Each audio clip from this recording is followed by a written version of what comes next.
Agent Provocateur is kind of a new discovery for me. It's been around 20 years or so, um, and it's a very beautiful floral chypre. It's a combination of roses and a mossy quality, and I think there's patchouli in there. And I like to call this a slutty rose. This is kind of a skanky rose, but but with class. You know, it's like a dirty-minded lady in F me shoes. Um, and when I was in London, I found out about this extra sparkly version. It's called the Double D Agent Provocateur, Double D for Diamond Dust. And it has sparkles in it. I don't know if you poured all this out through a sieve, then you could put together one little diamond out of it. I don't know if it works like that. But to me, trying to find a place on my skin that has not yet been adorned with fragrance. To me, this one actually smells even better than the original Agent Provocateur. And I've asked people who work there, and I've asked the PR if there's any difference between the two, and they swear up and down that there isn't. But I really think that this one is I don't know, intensified. It's just has a fruitier rose and a kind of a bigger throw. And oh, this one is fantastic. I'm going to wear this more. I have to say I'm not really crazy about sparkling. I feel like that's a little bit for people who work in Vegas or 10-year-olds who work in Vegas. I don't know if there's that niche market for it, but anyway, it does smell fantastic.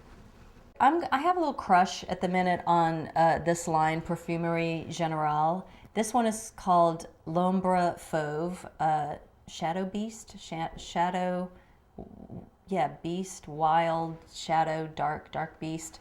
Ooh. Now, I've been talking a little bit about how certain fragrances are animalic or bestial or furry.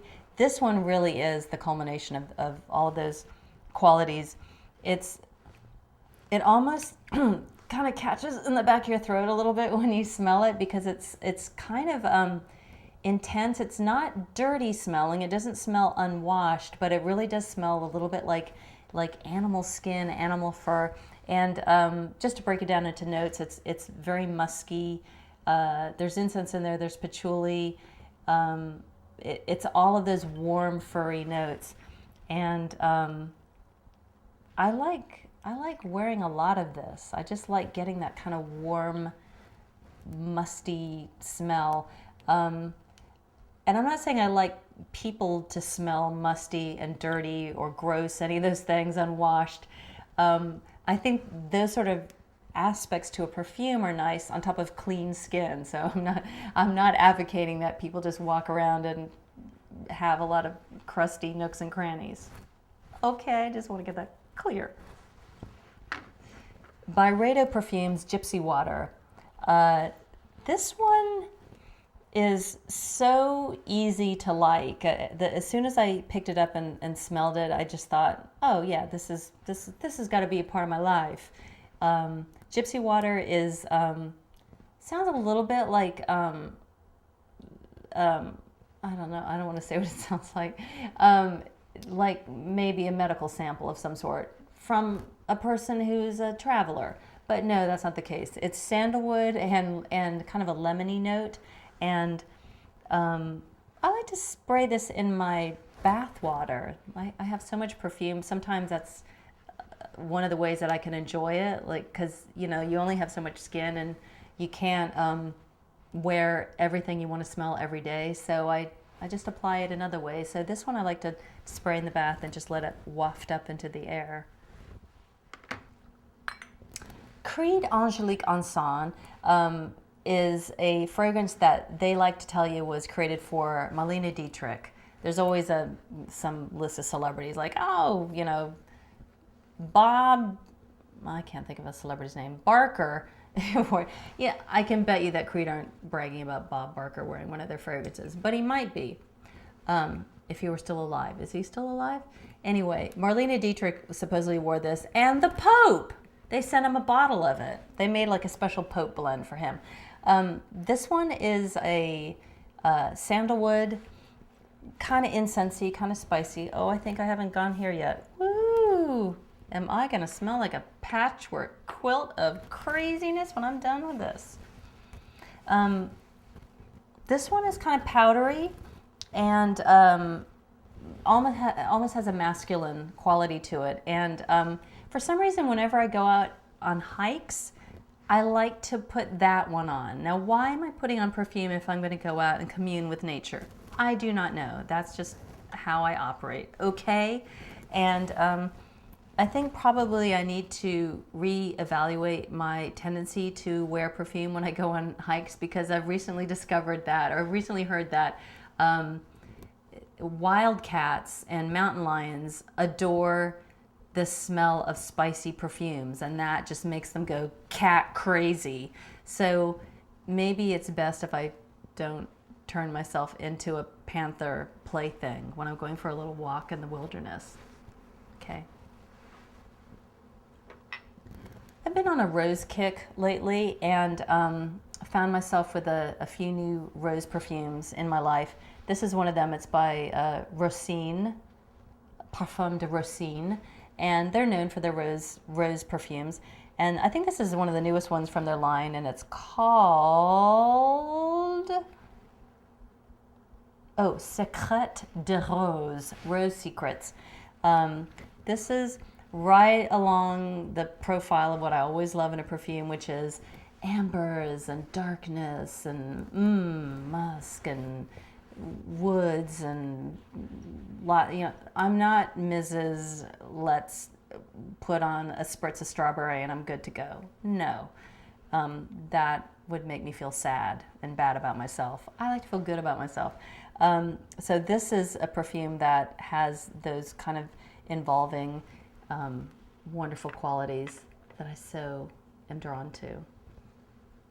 Oh, and here's Secret de Rose's little sister. This is called Rose Kashmirie, which is another little application of saffron in perfume. And there's just something about saffron. Haven't really isolated what it is about that spice, but it's kind of bitter and creamy at the same time. I don't know how those two things are happening, but so there's a real creaminess to this one, and it's rosy at the same time. There's a little bit of vanilla.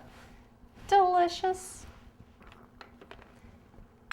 Guerlain Habit Rouge. This is technically a man's fragrance, but manly, yes, but I like it too. What can I say? It's got a kind of a leather thing going on, and it's floral, and there is some citrus in there. So this is about as light as I go. This is my idea of a summer fragrance. I guess I wear it when it's 100 degrees outside, and I'm feeling like a pig on a spit. I like to spritz off with a little bit of Habit Rouge. You think they'll use that for the ad campaign? Maybe not. Ooh, Oliban. I love Oliban by Keiko Mecheri. This was one of my earlier incense finds. It's Incense and Roses. Do we hear a bit of a theme going on, a little bit of repetition? Do you think I could have stopped maybe at the first incense rose and not bought 17 more? Probably not.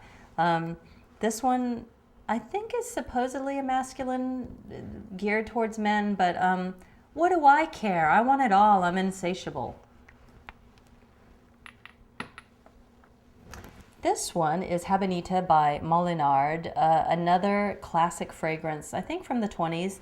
And the story behind this one is it's a powdery tobacco, kind of spicy tobacco fragrance. And the story is that they first marketed it as something that ladies could spray on their cigarette papers as they're rolling cigarettes, so they could have this very fragrant, lovely cigarette to smoke. Just to make it even more delicious, spray perfume on it. Sounds really great for your lungs.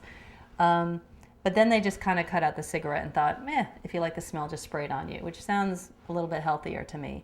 It has this great Lalique bottle as well, with people dancing all around the side. I think they're dancing. They might be dancing on their backs, if you know what I mean. Gathering all my perfumes together like this, I realize I think that I'm the Queen of Sheba, obviously, because all of these fragrances are so rich and so decadent and so luscious and so femme fatale. And where do I get off? I think I must be living out that fantasy that I'm all of those things. Wow. Well, there you have it. I'm the Queen of Sheba and I smell. Stay tuned for more perfume collection videos. They're never ending.